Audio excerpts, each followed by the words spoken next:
how are these kids getting on these platforms, and how do these challenges get on their screens? What's happening? Well, two things. One is that, you've seen that this family did everything they thought they could do to protect their kids. But these products are designed to evade parental authority. We always hear about algorithms. Yeah. And most people, I don't think I could give a accurate, comprehensive definition of what a social media algorithm is. Can you tell people in plain language Sure. what that means? Sure. Well, they make their money by maximizing the amount of time that kids spend on screen. And so they've designed an algorithm that gives kids content that keeps them on. And just as the nature of the dopamine effect is that over time, if people see stuff that's boring, they're going to stop watching it. And so the artificial intelligence is designed to show kids things that appeal to them, and that even if it's psychologically disturbing. And so you have these rabbit holes that kids go down. A 12-year-old girl is interested in healthy food, and the algorithms lead her to anorexic content. They're being fed dangerous material that they don't even want to see.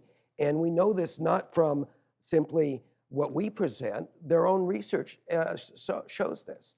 A third of a third of Instagram users don't want to be online as much as they are. All right, so what steps can these social media sites take to prevent these kinds of things from happening? What do they need to do that they're not doing? Some things, and the saddest thing is it's very easy. Turn down the algorithms so that a child who wants to look at something is actually shown content that they want to see. And kids don't want to see blackout videos. Don't show them that. And the other thing is you can have age verification. You can ensure that predatory adults aren't contacting kids. All of this is state-of-the-art technology, and it could easily be implemented. The other thing is limiting screen time. I mean, there's no earthly reason why a child should be online more than an hour, 2 hours a day, and yet we know kids are online at all hours of the day and night. Do you have any idea how much screen time was involved? So Tate's screen time had increased during the summer months because with his taekwondo, he had an injury to his foot during the summer months. And so he was on screen time more than he normally is, which has been hard as a parent. He's 14 and his friends are out riding their scooters and things like that. And he had an injury to his foot. So we let him play more. We let him on devices more than the norm. You guys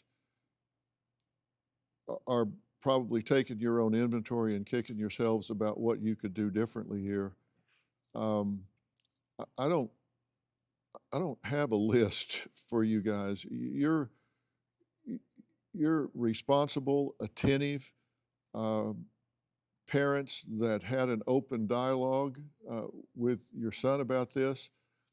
But you're up against an artificial intelligence beast here that is so sophisticated and so ubiquitous. There's no match here.